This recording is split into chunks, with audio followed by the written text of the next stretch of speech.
नमस्कार, स्वदेश न्यूज के खास प्रोग्राम जनता मांगे जवाब में आपका स्वागत है। आपके साथ मैं हूं एसपी त्रिपाठी। इंडोनेशिया में G20 शिखर सम्मेलन का समापन हो चुका है और प्रधानमंत्री नरेंद्र मोदी स्वदेश लौट आए। लेकिन अब सवाल ये उठ रहा है कि ये सम्मेलन कितना सफल रहा।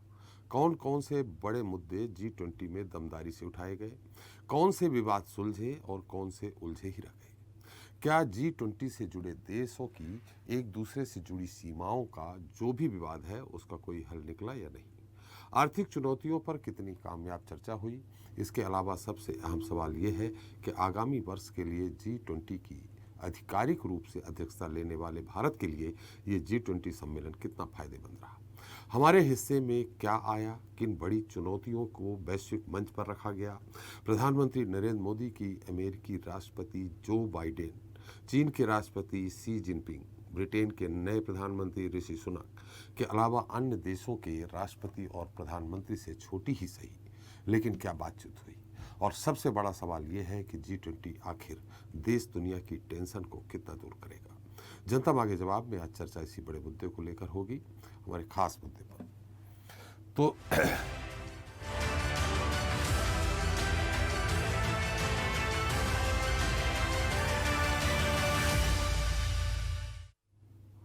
तो कोरोना काल के बाद इंडोनेशिया में G20 शिखर सम्मेलन हुआ, जिसमें तमाम विषयों को लेकर चर्चा हुई। साथ ही पीएम मोदी इंडोनेशिया से G20 की अध्यक्षता को साथ लेकर स्वदेश भी लौट आए। मतलब अगले G20 समिट की कमान भारत के हाथों में है। हिंदुस्तान अब G20 की मेजबानी करेगा, लेकिन फिलहाल जो अहम सवाल है वो यही है कि इंडोनेशिया में भी हुआ G20 सम्मेलन कितना खास रहा। प्रधानमंत्री नरेंद्र मोदी की दूसरे देशों के राष्ट्रपति और प्रधानमंत्री से चर्चा कितनी सार्थक रही। रूस और यूक्रेन के बीच चल रहा युद्ध जल्द खत्म होगा या नहीं। आर्थिक चुनौतियां कैसे पार होंगी।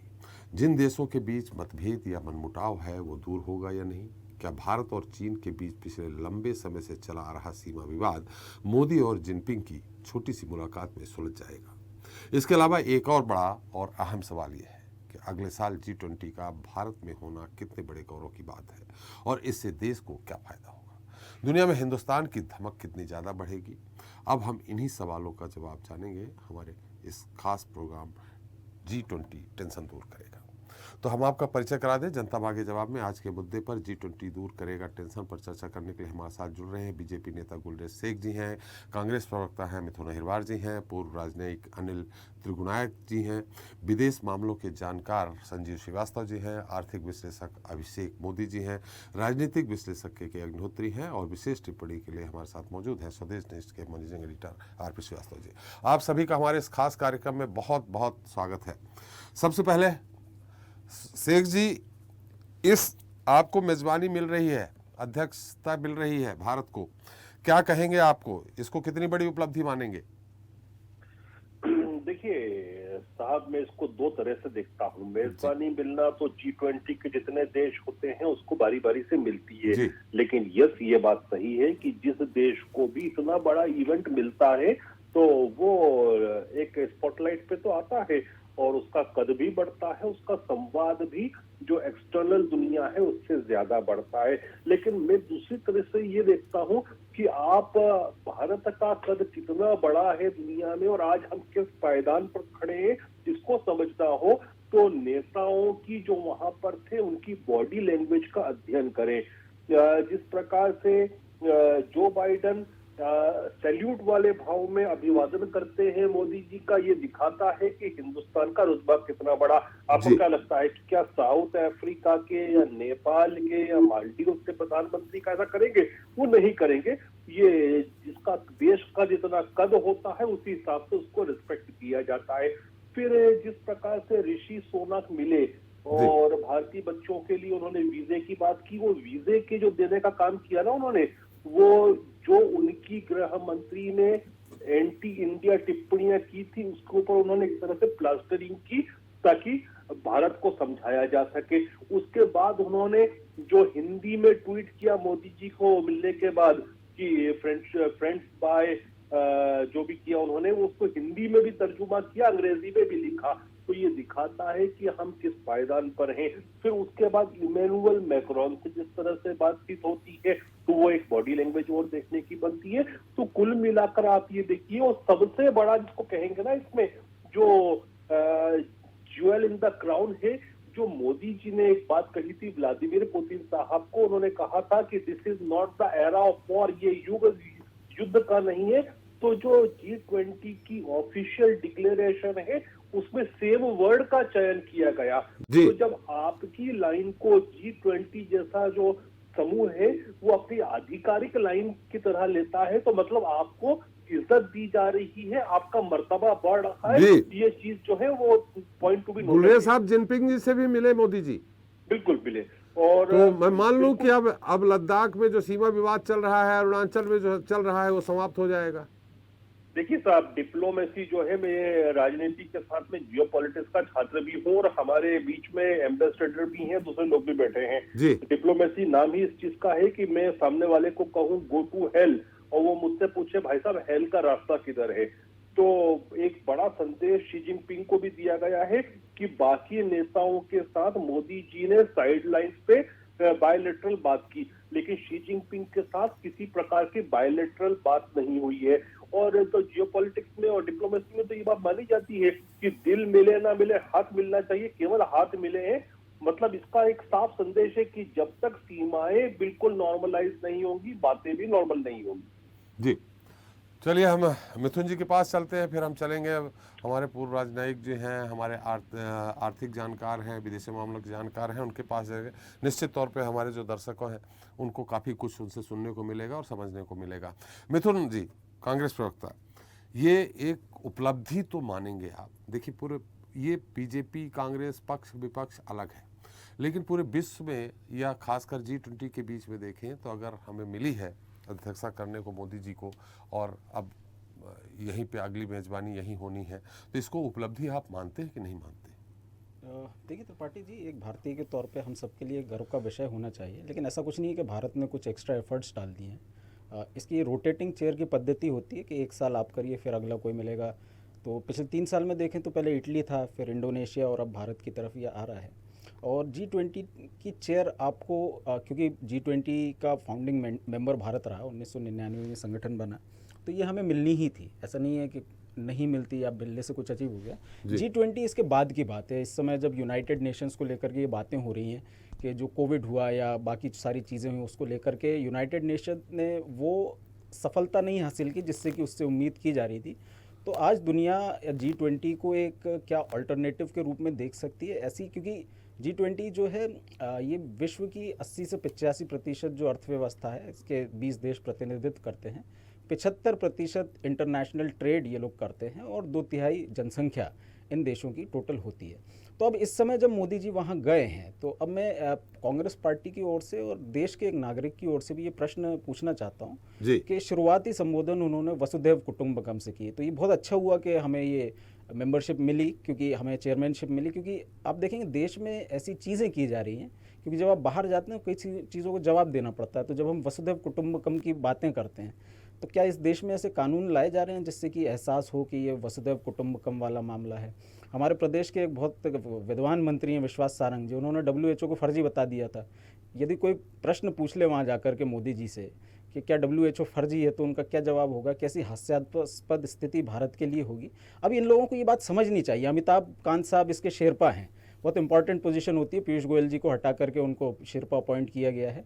अमिताभ कांत साहब कहते हैं कि ये टू मच डेमोक्रेसी वाला मामला है भारत में, इसलिए हम बदलाव नहीं कर सकते। अमेरिका जैसे देश जहाँ बहुत सारी डेमोक्रेसी होती है, लोकतंत्र होता है, हम विश्व पटल पर कैसे उन लोगों को फेस करेंगे? मेरा प्रश्न ये है कि भारत ने बहुत बड़े बड़े अनाउंसमेंट्स किए हैं, मैं उम्मीद करता हूँ वो सब सही हो। हमने कहा कि 2030 तक हम जो हैं वो सौर ऊर्जा के मामले में आत्मनिर्भर हो जाएंगे। तो 2020 में तो हम विश्व गुरु बन रहे थे, 2022 में किसानों की आय दुगनी हो रही थी।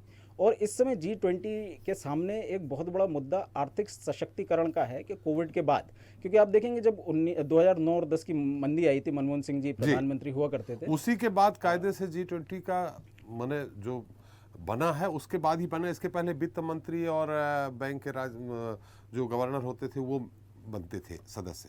हाई लेवल पे सदस्य 2008 में जब आर्थिक मंदी आई है उसके बाद से बने हैं। ये त्रिपाठी साहब, मैं ये जिक्र कर रहा हूँ कि भारतीय मतलब जो 2008-9 में जो मंदी आई थी, उस समय मनमोहन सिंह जी के नेतृत्व में देश था और इंडिया और चाइना केवल दो ऐसे देश थे जिनकी की नेगेटिव में ग्रोथ नहीं गई थी। अब भारतीय जनता पार्टी के लोग आज कहते हैं कि दुनिया भर में मंदी है और सारी चीज़ें, हम नेगेटिव में जा रहे हैं, 40 सालों में सबसे कम अर्थव्यवस्था, उस समय भी नहीं हुई।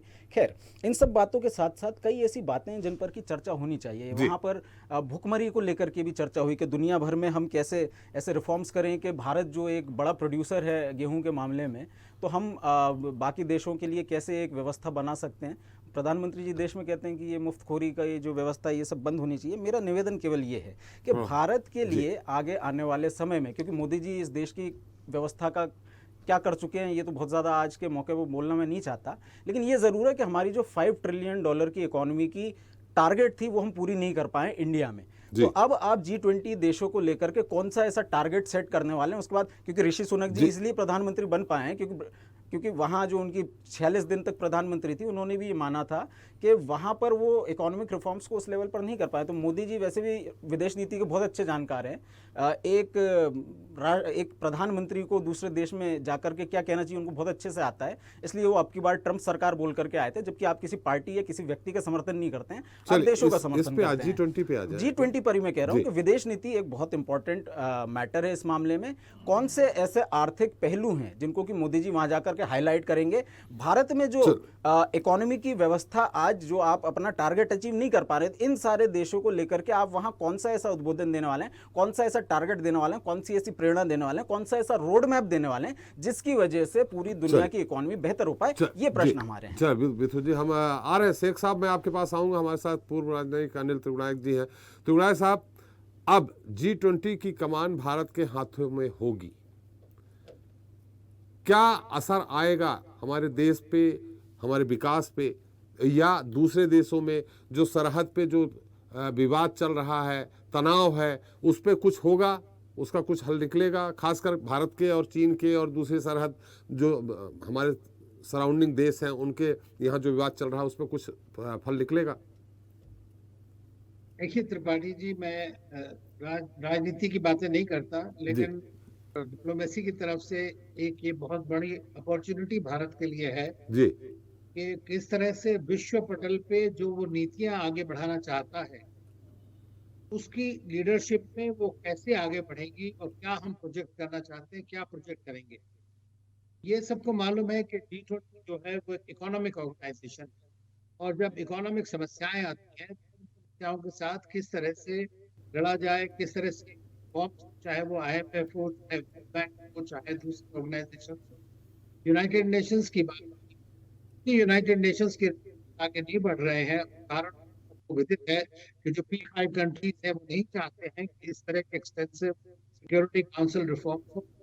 तो भारत जो अभी फिफ्थ लार्जेस्ट इकोनॉमी बना है वर्ल्ड का, और कहाँ जहाँ तक एस्टिमेट है आज मार्केट में भी फास्टेस्ट ग्रोइंग इकोनॉमी है, बिगेस्ट इकोनॉमी, आप ये समझ सकते हैं कि पैंडेमिक के बावजूद, रशिया यूक्रेन वॉर के बावजूद जो है भारत की एक अपनी सेम पॉलिसी चल रही है।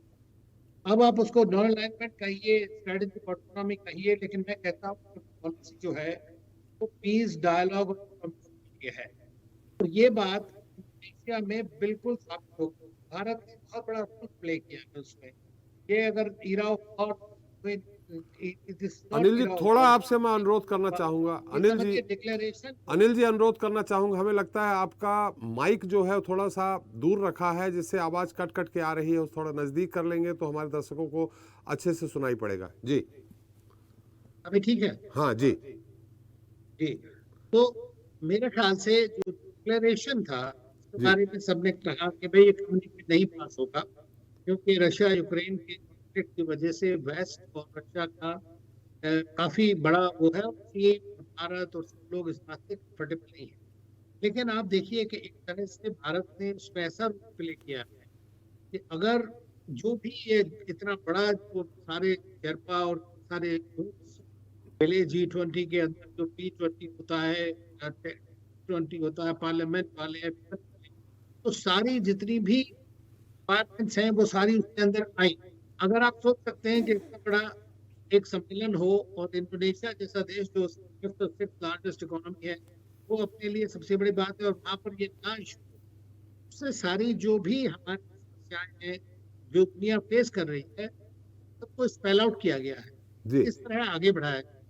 मैं समझता हूँ कि भारत के लिए इस पर एक बहुत बड़ी ये दिखाने के लिए कि भारत क्या है और किस तरह से एक बेनाइन राइजिंग पावर जो है एक बड़ा रोल प्ले कर सकती है ब्रिज बिल्डिंग का दुनिया में, ये एक बड़ा काम है। और मैं समझता हूँ कि भारत को सक्षमता कर पाएगा, क्योंकि आज की डेट में सिर्फ भारत ही एक ऐसा देश है जिसको पसंद ना करने के बावजूद भी लोग सुनते हैं कि भारत क्या चाहता है। ये प्रिंसिपल स्टैंड है, ये स्टैंड हमारा सालों पर साल चला आता है, और इस वक्त जो भी बोल रहे हैं हम अपने देश के लिए तो है ही है, लेकिन दुनिया की वजह से बोलते हैं। कुटुंबकम की जब बात करते हैं सारी दुनिया की बात होती है। इंटरनल डिफरेंसेस हैं वो हमारे पॉलिटिशियंस ज्यादा बेटर कर सकते हैं। जी बिल्कुल, हमारे साथ विदेश मामलों के जानकार हैं श्रीवास्तव साहब। श्रीवास्तव जी, मेरी आवाज आ रही है आपको? जी जी बिल्कुल जी, वही आपसे भी सवाल है। हालांकि ये विदेश मामलों में हमारे जो दर्शक हैं, यहाँ तक कि हम भी वो विश्लेषण नहीं कर सकते जो आप कर सकते हैं। इस नई व्यवस्था यानी G20 की कमान भारत को मिली है, इसके पहले नहीं मिली। ये हालांकि हमारे कांग्रेस प्रवक्ता ने कहा है कि रूटीन प्रक्रिया है ये। जी, रोटेटिंग प्रक्रिया, रूटीन प्रक्रिया मैंने 20 देशों में एक के बाद किसी को मिलेगा। लेकिन अभी जो भारत को मिला है उससे कुछ फर्क पड़ेगा क्या? खासकर जैसा कि आपने कहा कि ये तो हालांकि आर्थिक रूप के लिए है, आर्थिक जो समावेश होना चाहिए उसके लिए है, चूंकि 85% जीडीपी अकेले इन 20 देशों के बीच में है। लेकिन बाकी अन्य मुद्दों पे क्या भारत को कुछ राहत मिलेगी या भारत को तो कुछ पॉजिटिव रिस्पांस मिलेगा क्या? ये देखिए, आपने बड़ा अच्छा प्रश्न किया है। और ये जो G20 की अध्यक्षता भारत एक ऐसे समय पर भारत ने एज्यूम की है और 1 दिसंबर से इसके ऊपर फॉर्मल जो कार्य शुरू हो जाएगा, जबकि पूरे विश्व में महाशक्तियों के बीच में एक वर्चस्व की प्रतिद्वंदिता दिखाई दे रही है। यूक्रेन का जो संकट है वो वास्तविक रूप से अगर देखें तो ये महाशक्तियों के बीच में वर्चस्व की प्रतिद्वंदिता है, और महाशक्तियां अपने अपने प्रभाव क्षेत्र को बढ़ाने के लिए एक दूसरे को चैलेंज करते हुए नजर आ रही हैं। और इस यूक्रेन संकट का जो असर है वो पूरे विश्व की सप्लाई चेन्स पर पड़ा है, चाहे वो एनर्जी सप्लाई चेन्स हो, चाहे वो फूड सप्लाई चेन्स हो, और अन्य अर्थव्यवस्थाएं भी इससे गहरे तरीके से प्रभावित हैं। यूनाइटेड स्टेट्स ऑफ अमेरिका की अर्थव्यवस्था भी इससे गहरे तरीके से प्रभावित है, वो इन्फ्लेशन की समस्या से जूझ रही है। यूरोप की अर्थ जो व्यवस्थाएं हैं जो कि रशिया के ऊपर ऊर्जा को लेकर के काफी डिपेंडेंट थी, वो इससे गहरे तरीके से प्रभावित है। जो दुनिया की जो लो एंड मिडिल इनकम कंट्रीज हैं उनके पास जो फूड सप्लाई चेन्स के डिसरप्शन की वजह से स्ट्रेस्ड आउट जो फूड सप्लाई चेन्स हुई हैं उसकी वजह से वो अनेक तरीके की चुनौतियों से जूझ रही हैं। तो वर्तमान समय में इस यूक्रेन संकट का जो असर है पूरे विश्व की आर्थिक व्यवस्था पर भी पड़ा है, और जाहिर है कि इस ऐसे अनिश्चित समय पर भारत को ये अध्यक्षता मिली है। अब भारत की ये कोशिश होगी कि इस पूरे 1 वर्ष के कार्यकाल के दौरान भारत विश्व में जो एक रूल्स बेस्ड ऑर्डर है, एक जो नियम आधारित व्यवस्था है, उसको बनाए रखने के लिए किस तरीके का योगदान दे सकता है। विश्व में जो आर्थिक जो व्यवस्था है उसको बनाए रखने के लिए, और जो ये सप्लाई चेन्स में डिसरप्शन आ रहे हैं, जो स्ट्रेस आ रहा है, उसको कैसे दूर किया जाए, इसके लिए अनेक प्रयास कर सकता है। G20 का एक जो महाअधिवेशन, जो सबसे बड़ा जो सम्मेलन है, वो तो अवश्य हम करने जा ही रहे हैं। उसके अलावा भी 200 से भी ज्यादा मीटिंग्स प्लान की गई हैं जो कि भारत के विभिन्न शहरों में होगी, और जाहिर है कि इन मीटिंग्स के माध्यम से भारत पूरे विश्व के साथ संवाद स्थापित करेगा और एक प्लेटफॉर्म प्रोवाइड करेगा ताकि इस अनिश्चित समय में विश्व के जो देश हैं वो साथ में मिल करके बैठ करके निगोशिएटिंग टेबल पर बातचीत के माध्यम से अपनी अपनी जो भी समस्याएं हैं, जो भी डिलेमास हैं, उसको हल करें। तो मेरा ऐसा इस पर मानना है कि ये जो अध्यक्षता है बड़ी ही क्रिटिकल समय पर मिली है, और भारत जो कि वसुधैव कुटुंबकम की भावना में विश्वास रखता है, और हमने अपने लोगों में भी इस बात को कहा है।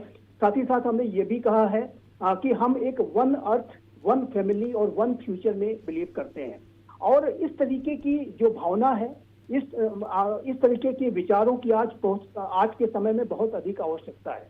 भारत ही, मेरा ऐसा मानना है कि एक ऐसा देश इस समय है जिसके पास सबसे अधिक क्रेडिबिलिटी है कि वो इन जो विश्व में महाशक्तियों के बीच में जो संवादहीनता पैदा होती जा रही है उसको वो संवाद स्थापित करा सकता है। भारत यूक्रेन संकट के बारे में भी आपने देखा कि हमारे प्रधानमंत्री श्री नरेंद्र मोदी ने बड़े स्पष्ट रूप से इस G20 के बैठक के दौरान कहा कि जब द्वितीय विश्व युद्ध हुआ था तो उसके बाद से उस समय के नेताओं की ये जिम्मेदारी थी कि वो एक शांति, सुरक्षा, स्थिरता और संपन्नता के लिए प्रयास करें। और आज की जो अनिश्चितता है, आज का जो ये वैश्विक संकट है, उसके सोल्यूशन की जिम्मेदारी आज के नेताओं की है। तो उसमें जाहिर है कि प्राइम मिनिस्टर मोदी के जो विचार हैं बड़ी गंभीरता के साथ सुने गए हैं। और G20 का जो आउटकम आया है, जो एक डॉक्यूमेंट आया है, उसमें भी आपने देखा कि वही बात उसमें दोहराई गई है, रेजोनेट कर रही है पूरे डॉक्यूमेंट में, जो कि भारत के प्रधानमंत्री श्री नरेंद्र मोदी ने रशिया के राष्ट्रपति व्लादिमीर पुतिन से समरकंद उज्बेकिस्तान में कही थी कि ये जो युग है ये युद्ध का युग नहीं है। और इस बात को उस डॉक्यूमेंट में शामिल किया गया है। ये बहुत ही बड़ी इस बात का संकेत है कि भारत की भूमिका लगातार बढ़ रही है। और सबसे बड़ी बात जो मैं यहाँ पे मेंशन करना चाहूंगा कि आज का ये जो नया भारत प्राइम मिनिस्टर श्री नरेंद्र मोदी के नेतृत्व का है, वो अपनी भूमिकाओं को पूरा करने के लिए तैयार है। आज का भारत साइडलाइंस में बैठा हुआ भारत नहीं है। आज का भारत पूरे विश्व में जो चल रहा है उसमें कंट्रीब्यूट कर रहा है, प्रोएक्टिव तरीके से कंट्रीब्यूट कर रहा है।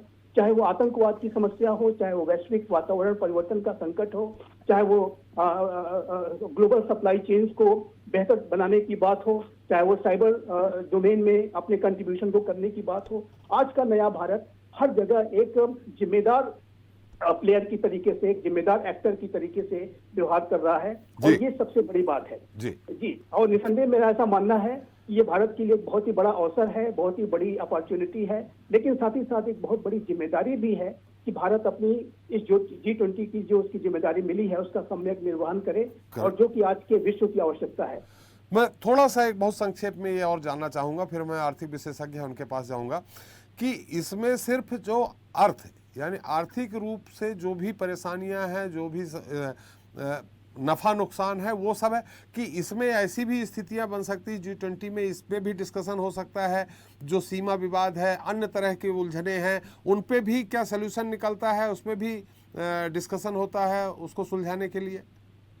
देखिए, प्राइमरली ये जो संगठन है ये आर्थिक विषयों से संबंधित संगठन है और 1999 में ये अस्तित्व में आया था, लेकिन 2008-9 का जो आर्थिक संकट आया उसके बाद से इसकी जो मीटिंग्स हैं वो हेड ऑफ स्टेट्स की होने लगी और ये एनुअल मीटिंग्स होने लगी। इसलिए कि अपना एक इंस्टीट्यूशनल जो है फॉर्म लेना शुरू कर दिया।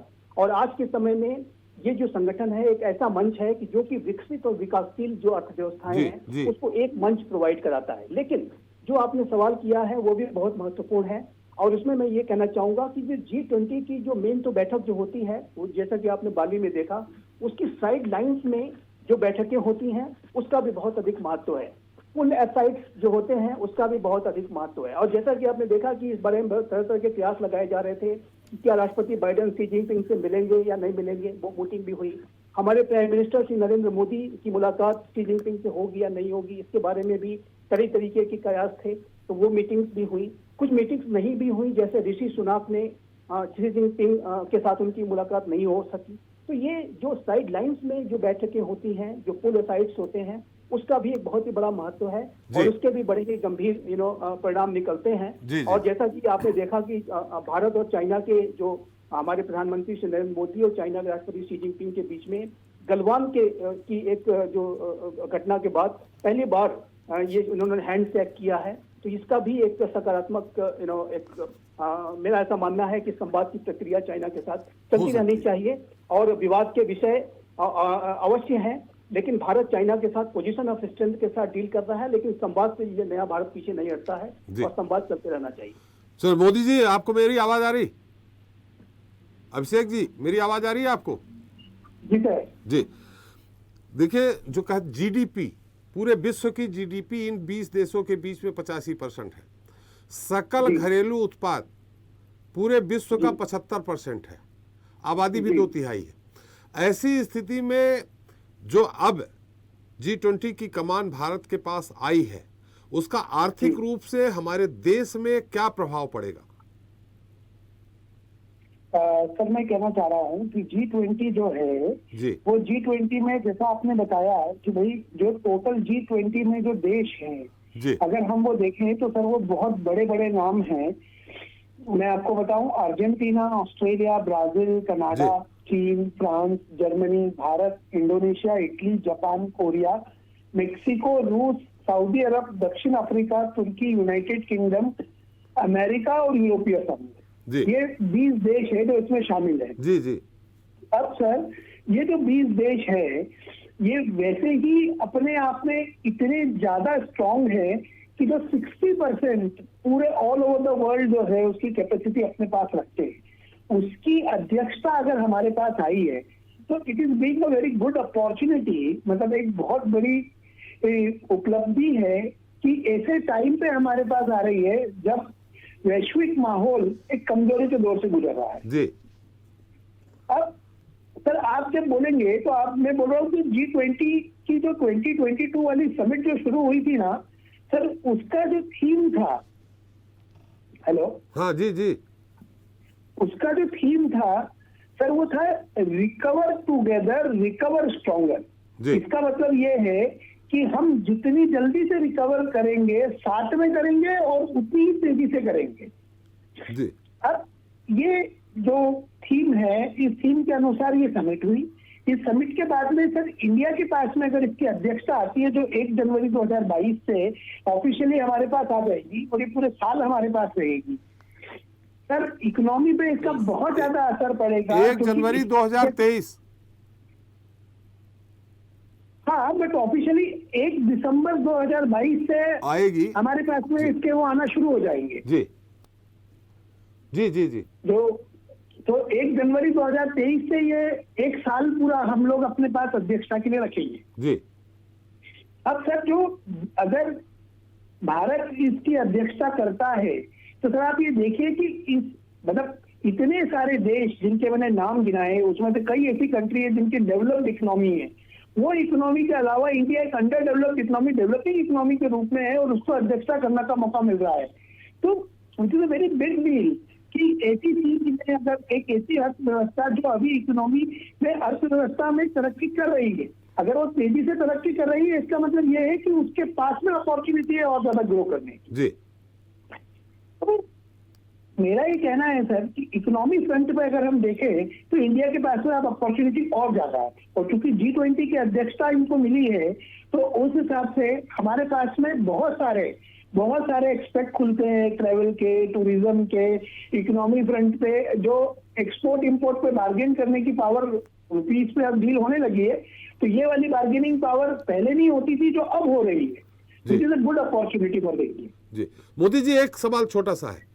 गलवान घटना के बाद जैसा कि सुना, आप बहुत उसके बारे में विस्तृत नहीं है, आप ज़्यादा अच्छे से बता सकते हैं, जो चाइना और हिंदुस्तान के बीच में कुछ चीज़ों पे व्यापारिक प्रतिबंध भी लगा था, क्या उस पे कोई असर पड़ेगा?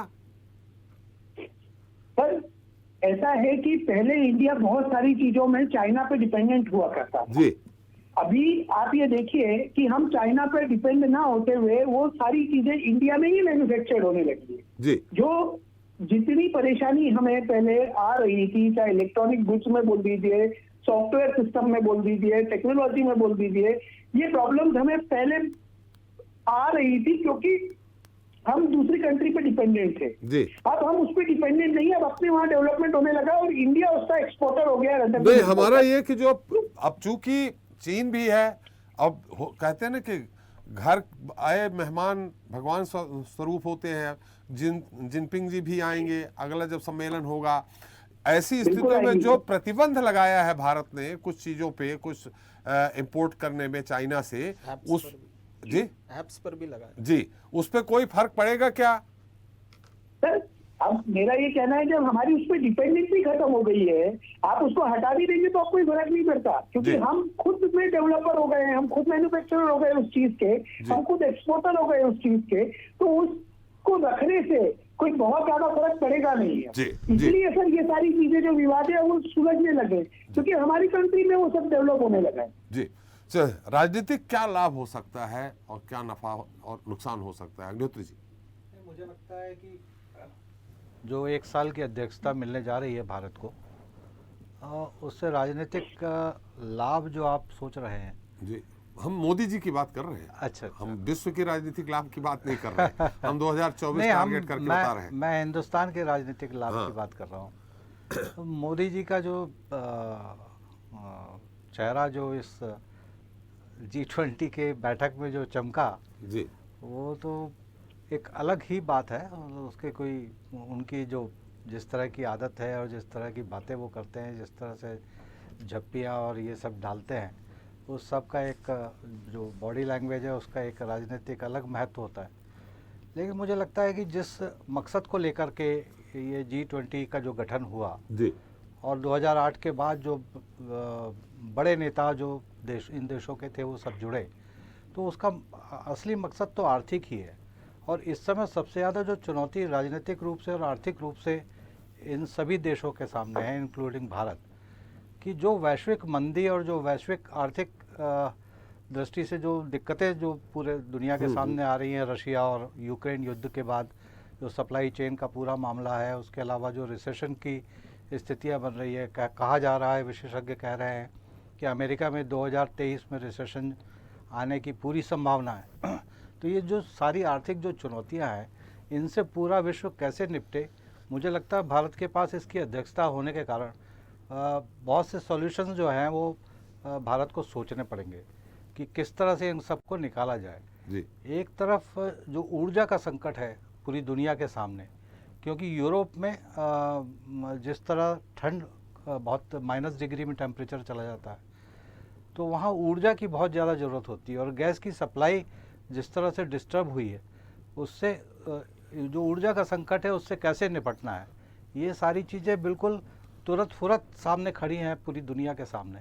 और ख़ास तौर से ये जो G20 देश जिसमें 85% पूरे दुनिया की आबादी इन्हीं देशों में निवास करती है, तो बहुत बड़ा संकट इसमें है। जी, मैं ये देखता हूँ कि जो 200 के आसपास जो इस साल भर में जो मीटिंग्स भारत में होनी है इन देशों के अधिकारियों की और नेताओं की और सारी चीज़ों को मिला करके, तो उस सब में जो बातें निकल के आएंगी, एक तो पूरे देश के विभिन्न हिस्सों में ये बैठकें होंगी, तो वहाँ की जो डाइवर्सिटी है वो पूरी दुनिया देखेगी, यानी ये G20 तो कम से कम देखेंगे। और बातचीत में बहुत सी बातें ऐसी हो सकती हैं, मोदी जी शायद सहमत होंगे, अभिषेक मोदी जी मेरा मतलब है जी, तो वो सहमत होंगे शायद कि इस दौरान जो ये 200 मीटिंग्स में जो लोग मिलेंगे और जो बातें निकल के आएंगी, उससे बहुत से आर्थिक फ़ायदे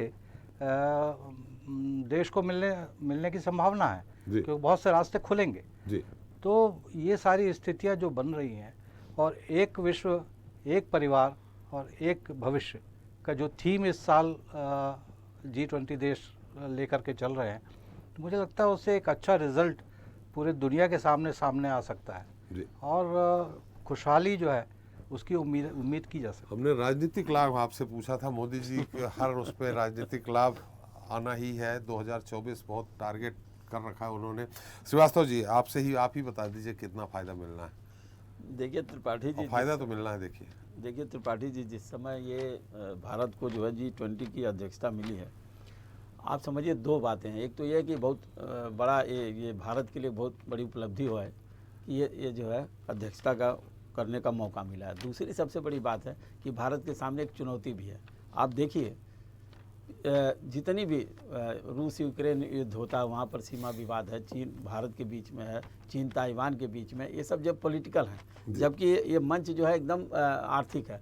और आर्थिक मंच होने के बाद भी पॉलिटिकली कहीं न कहीं ये एक दूसरे से कनेक्टेड है। अगर पूरे इन देशों में अस्थिरता जैसा माहौल होगा तो अर्थव्यवस्था जरूर प्रभावित होगी, जिस बात को लेके मंच बना हुआ। एक बात।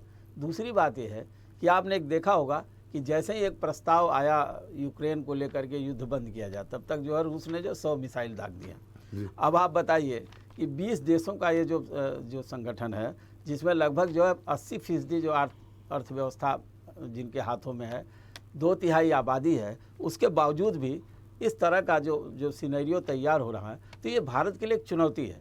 और हमें लगता है कि भारत इस मामले में इसको काफ़ी, खास करके प्रधानमंत्री मोदी जी की अगुवाई में, इन चीज़ों को पूरी तरह से एक तरह से बैलेंस करने की कोशिश करना होगा। और वो शायद वो करेंगे। जहाँ तक आप राजनीतिक लाभ की बात आप पूछ रहे थे, मैं ये कहना चाहूँगा कि ये जो आने वाला समय है जिसको उन्होंने डिक्लेयर किया है, जिसमें अगली बैठक का जो मुद्दा है ऊर्जा सुरक्षा है, डिजिटल तकनीक है, और जैसा बताया गया वसुधैव कुटुंबकम का मामला है, और साथ साथ समेकित विकास है। जहाँ तक डेवलपमेंट की बात है, तो पूरा ओवरऑल डेवलपमेंट, आर्थिक डेवलपमेंट को लेकर के आने वाले समय में चर्चा होगी। अब रही लाभ की बात, लाभ सरकार को क्या मिलेगा? G20 को लेकर के ऐसा माना जा रहा है, शायद केंद्र सरकार के इस मामले में पूरी तैयारी कर रही है कि इस पूरे G20 के पूरी व्यवस्था को एक जन आंदोलन में कन्वर्ट किया जाए, और जो 75 जगहों शहरों में कार्यक्रम रखे जाएंगे उससे पूरे दुनिया को जोड़ा जाए। हमें लगता है कि इस तरह का इवेंट अगर जिस तरह से मैनेज हो रहा है, और भारत सरकार खास करके मोदी जी जिस तरह से सारे इवेंट को एकदम एक तरीके से पूरे फोकस करते हैं, तो इसका असर जो है 2024 के चुनाव में भी पड़ सकता है जी। और रही बात है कि इसी दौरान तीन राज्यों में विधानसभा चुनाव भी है। तो ये जो पूरा का पूरा है, अगर एक पूरा उत्सव के रूप में पूरे देश में और अपनी अर्थव्यवस्था से लेकर तमाम मुद्दों पर जो एक पूरा माहौल क्रिएट करने की तैयारी होगी, निश्चित रूप से इसका राजनीतिक फ़ायदा जरूर भारतीय जनता पार्टी को मिलेगा। और ये शायद ये ऐसे समय में अध्यक्षता आई है, लेकिन साथ साथ चुनौतियां भी कम नहीं हैं। अगर जिस तरह से वैश्विक महामारी से अभी बिल्कुल कोविड के बाद से जिस तरह से आर्थिक मंदी आई, आपने देखा होगा गलवान घाटी में जो घटना हुई, उसके बाद शी जिनपिंग के साथ इनकी मुलाकात लगभग 2 घंटे हुई। तो मेरा ये कहना है कि उसमें क्या बात हुई ये तो कोई बता नहीं सकता, लेकिन निश्चित रूप से कहीं न कहीं भारत ने अपनी ओर से एक प्रयास किया, प्रधानमंत्री जी के माध्यम से एक कूटनीतिक व्यवस्था या जो एक डिप्लोमेसी सामने आई है, और जिसको लेकर के आने वाले समय में भारतीय जनता पार्टी को एक बड़ा लाभ मिल सकता है। और ये पूरा का पूरा यहाँ का बिजनेस हो, यहाँ का चाहे यहाँ का प्रोडक्ट हो, यहाँ का कल्चरल डेवलपमेंट हो, तमाम चीज़ों को पूरे 20 देशों को जोड़ने की व्यवस्था जरूर होगी। और हमें लगता है कि प्रधानमंत्री जी इस मामले में काफ़ी सक्षम है और इन सारी चीज़ों को ऑर्गेनाइज करने में। जी गुलेश जी, मिथुन जी कह रहे थे, जब अपनी बात रख रहे थे तो आपको कहीं ऑब्जेक्शन था, आप उसमें बीच में कुछ कहना चाहते थे, सुधार करना चाहते थे? देखिए, हमारे कांग्रेस के मित्र ने जितनी बातें की उसमें जियोपॉलिटिकल सेंस कहीं नहीं था। इन्होंने केवल प्योर पॉलिटिकल बात की और पॉलिटिकल छीटाकशी करने के अलावा कुछ नहीं किया। आपने बाकी जितने भी पैनलिस्ट हैं उन सब की बात को भी सुना, आपको पता चला होगा कि भारत का रुतबा कैसे बड़ा है। और वास्तव बात यह है कि आज भू राजनीति में भारत जो है वो विश्व का केंद्र बनता जा रहा है। मेरी बात पर मानिए, आप एक काम कीजिए, पिछले 6 महीने में कौन कौन डेलीगेट्स हिंदुस्तान आए हैं, नई दिल्ली आए हैं, उनकी एक सूची बनाइए, आपको समझ में आ जाएगा। अभी कुछ दिन पहले, 8 दिन पहले की ही बात है, जब जो ट्रेजरी सेक्रेटरी है यूनाइटेड स्टेट्स ऑफ अमेरिका की, वो दिल्ली आई, उन्होंने क्या कहा कि हम चाहते हैं कि सप्लाई चेन्स में भारत की अहम भूमिका हो। ये अपने आप में एक बहुत बड़ा वक्तव्य था। इसको अगर आप इकोनॉमिक दृष्टिकोण से भी सोचें तो बहुत महत्वपूर्ण है। आज सेमीकंडक्टर जो चाइना के ऊपर बैन लग रहे हैं, और फॉक्सकॉन जो है वो गुजरात में सेमीकंडक्टर की इंडस्ट्री डाल रहा है, तो इसका मतलब क्या है आप समझ सकते हैं। सेमीकंडक्टर चाहे आपका जेट प्लेन हो या मोबाइल या कंप्यूटर से, उसके बिना नहीं चल सकता। तो भारत जिस प्रकार से मोदी जी के नेतृत्व में आगे मार्च कर रहा है, उसको एक पैटी पॉलिटिक्स से नहीं देखना चाहिए। आपको एक बड़ा कैनवास के ऊपर भारत की छवि को पेंट करेंगे तो आपको बढ़ती हुई नजर आएगी ग्राफ में। जी मुझे देखिए, मुझे लगता है हमारे जो भाजपा के साथी हैं, इनको इंटरनेशनल अफेयर्स और रिलेशंस समझने की आवश्यकता है।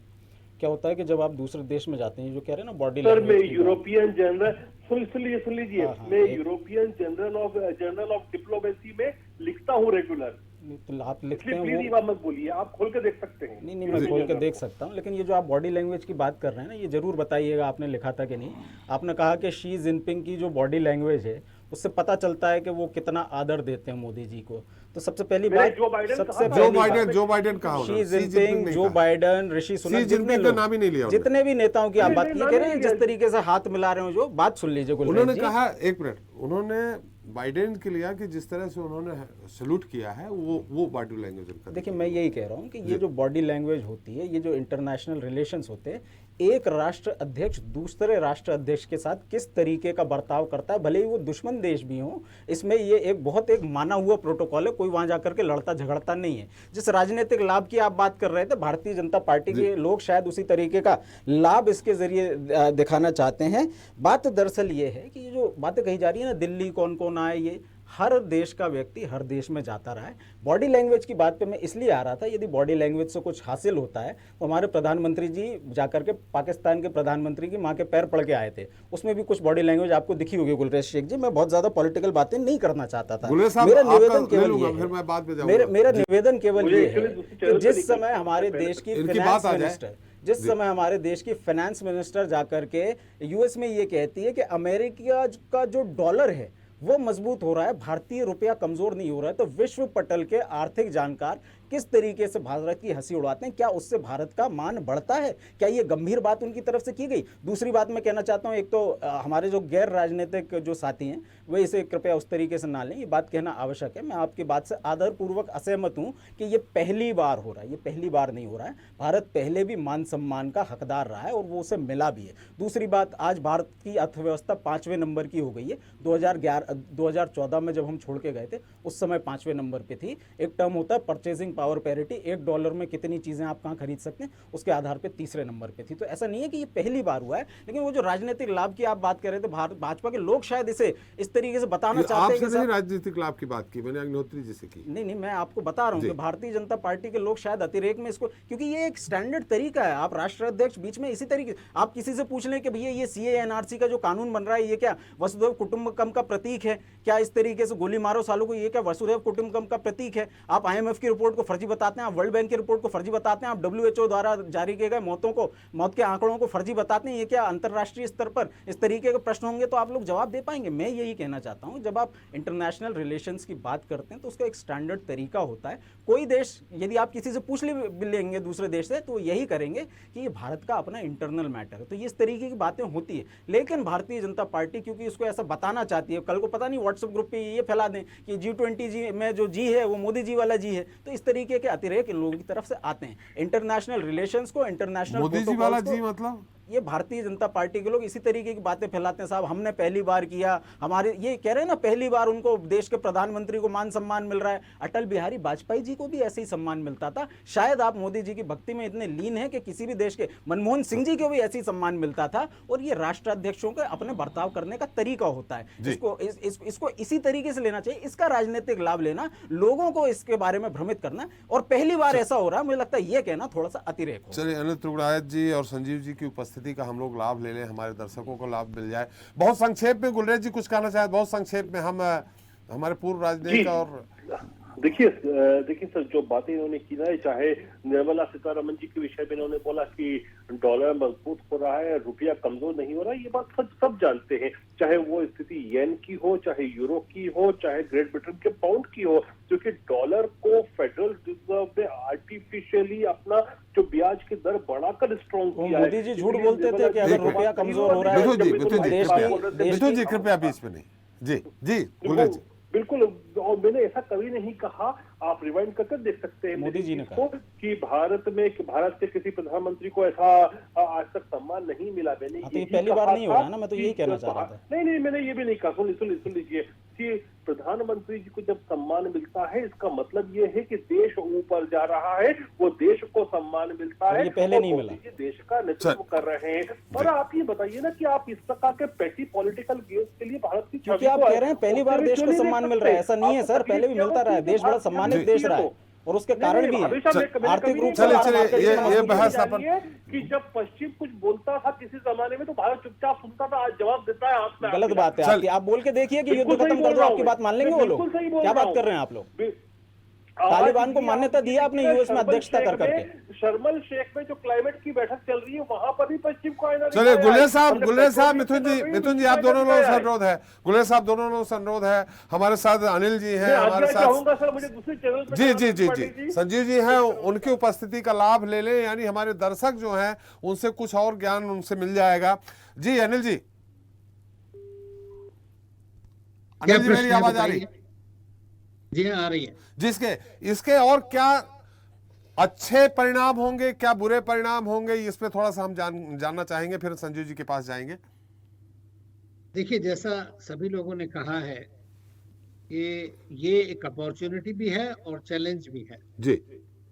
चैलेंजेस हम देख रहे हैं कि पैंडेमिक का इफेक्ट है, दूसरा रशिया यूक्रेन वॉर का इफेक्ट है। अब ये रशिया यूक्रेन वॉर किस तरफ जाएगा, अब क्या थर्ड वर्ल्ड वॉर हो सकता है या कोल्ड वॉर 2.0 होगा इसके बाद, तो भारत का उस वक्त किस तरह का रोल रहेगा। देखिए, G20 जो है एक अध्यक्षता भारत जो कर रहा है, ये एक हमें एक अपॉर्चुनिटी मिली है कि किस तरह ग्लोबल स्टेज पे हम जो बड़े बड़े चैलेंजेस चुनौतियां हैं उसको ढंग से हेल्प कर सके, मिटिगेट कर सके। तो एक बार अगर आप इन मुद्दों के ऊपर कंस्ट्रक्टिव सजेशंस जो भारत देगा या करेगा अपनी उसमें, तो ये कंसेंसस बेस्ड होता है। जैसा आपको पता है G20 में कोई भी प्रपोजल्स होते हैं कंसेंसस में होता है। दूसरी चीज ये है कि फ्लेक्सिबिलिटी नहीं मैकेनिज्म, तो भारत की कोशिश ये है कि किस तरह से सब साथ लेकर के आगे बढ़ा जाए। जी एक इम्पोर्टेंस है इंटरनेशनल डिस्कोर्स में। जी। भारत का जो अपना क्लेम है दुनिया में उसके लिए कि भाई हमको यहाँ पे ये सीखना चाहिए, वहाँ वो चाहिए, तो ये अल्टरनेट मौका मिला है कि दुनिया के सबसे इम्पोर्टेंट या एक तरह के जो देश माने जाएंगे वो देश एक साथ मिलकर के यदि भारत के बारे में ऐसा सोचते हैं तो हमें इस बात को गर्व करना चाहिए। ये एक अच्छी बात है क्योंकि अगर भारत उभर रहा है तो अच्छी बात है ना आप सबके लिए। एक थी।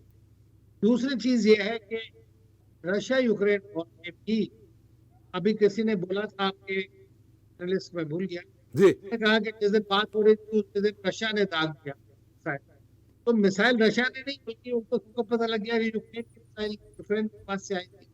इस तरह का जब ये फॉल्स फ्लैग ऑपरेशन होते हैं तो जो रिलेशंस है या वॉर सिचुएशन है वो बहुत एक्सपेंड कर सकती है, और ऐसे में इसलिए जरूरी होता है कि न्यूट्रल पावर के बीच में मीडिएट कर सके किसी तरह से, एक राइट काइंड माइंडसेट बना सके। तो जियोपॉलिटिक्स तो है ही है, जियो इकोनॉमिक्स भी है साथ साथ, लेकिन भारत को एक मौका है कि अपनी बात को आगे रखने का और नई तरह के जैसे आए के अंदर रिफॉर्म्स होना है, वोटिंग पैटर्न्स की बात है।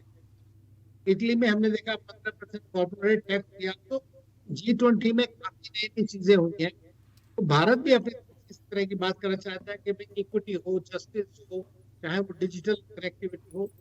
एक चीज मैं जरूर कहना चाहता हूँ, चाहे हम बात कह रहे हैं, चाहे वो हेल्थ के रिलेटेड हो या डिजिटल के रिलेटेड हो या फाइनेंशियल आर्किटेक्चर रिलेटेड हो या फूड की बात में हो, तो आप ये देखेंगे सब चीजों में भारत ने दिखा है, तो वो किया भी है, कर भी रहा है लगातार। इससे दुनिया में आपको साथ पड़ती है।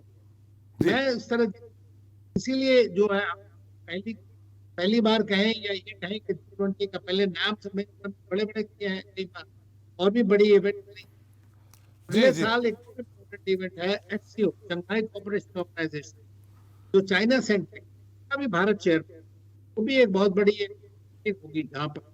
दूसरी चीज इंडिया समिट होगी जिसमें सारे अफ्रीकन नेशन उसके अंदर आते हैं।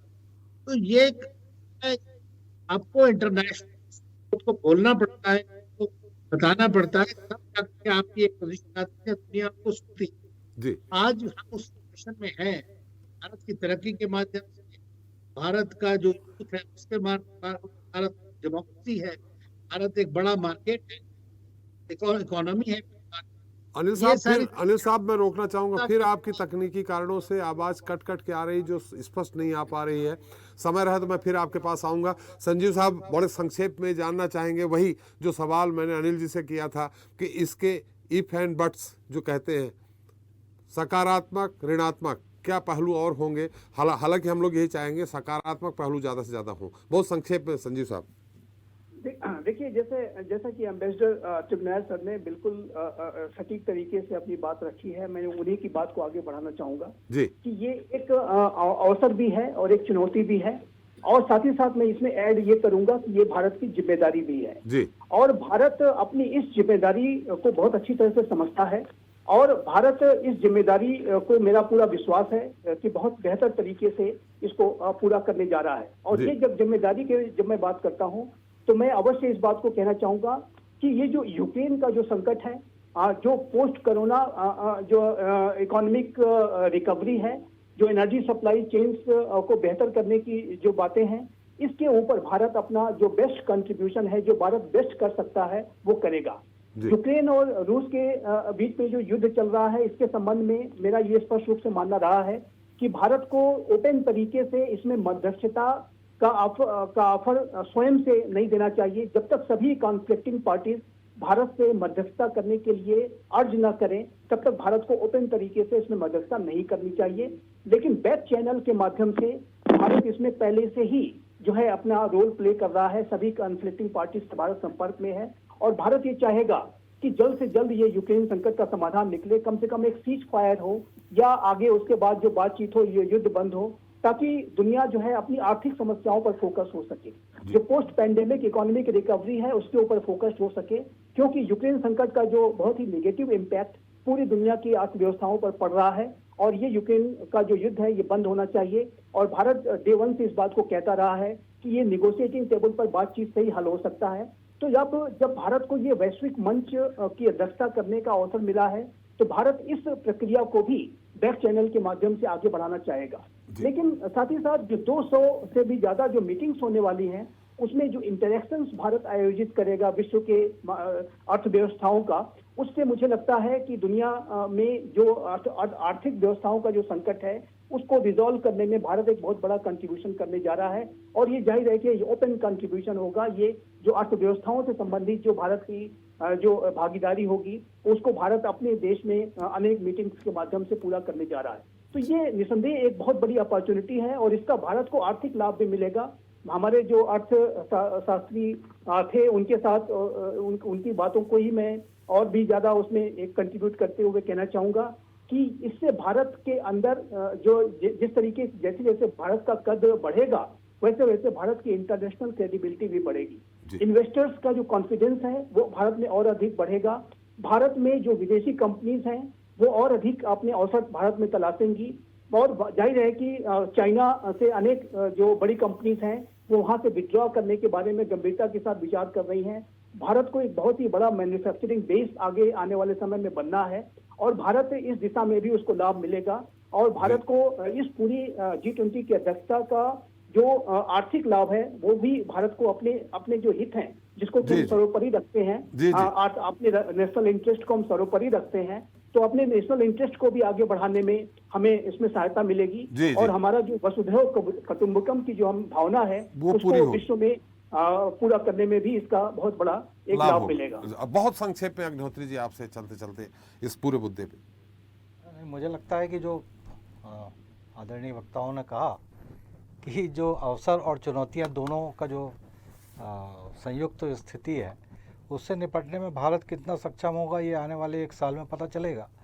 और जो आर्थिक मुद्दे पर जो स्थितियां बनी हुई हैं पूरे विश्व के सामने, उनको किस तरह से रिजॉल्व करता है भारत, उस पर भी नज़र रहेगी दुनिया की, मुझे लगता है। समय में समाप्त हो गया है। संजीव जी और अनिल तुगनारी साहब, आपका बहुत बहुत धन्यवाद, आपने अपना विशेष समय दिया है। धन्यवाद मिथुन जी आपका भी बहुत बहुत, अग्निहोत्री जी आपका भी, और श्रीवास्तव जी आपका भी कि आपने अपना अमूल्य समय दिया और हमारे साथ आप सहभागी बन गए। तो पीएम मोदी ने अपने 2 दिवसीय इंडोनेशिया दौरे पर दुनिया भर के कई बड़े नेताओं से मुलाकात की। इस दौरान इंडोनेशिया के राष्ट्रपति ने अगले G20 सम्मेलन के लिए पीएम मोदी को शुभकामनाएं भी दी। खैर, अब भारत G20 सम्मेलन की अगले साल मेज़बानी किस तरह से करता है, क्या कुछ नया होगा, ये तो आने वाला समय बताएगा। लेकिन फिलहाल इंडोनेशिया में जो G20 सम्मेलन संपन्न हुआ उसके बाद देखना होगा कि देश में क्या सामाजिक और आर्थिक बदलाव आता है। डिजिटल प्रौद्योगिकियां गरीबी और जलवायु परिवर्तन के खिलाफ लड़ाई में कितनी महत्वपूर्ण साबित हो सकती हैं, जिसका जिक्र पीएम मोदी ने इंडोनेशिया में किया। इसी के साथ जनता मांगे जवाब में इतना ही। नमस्कार।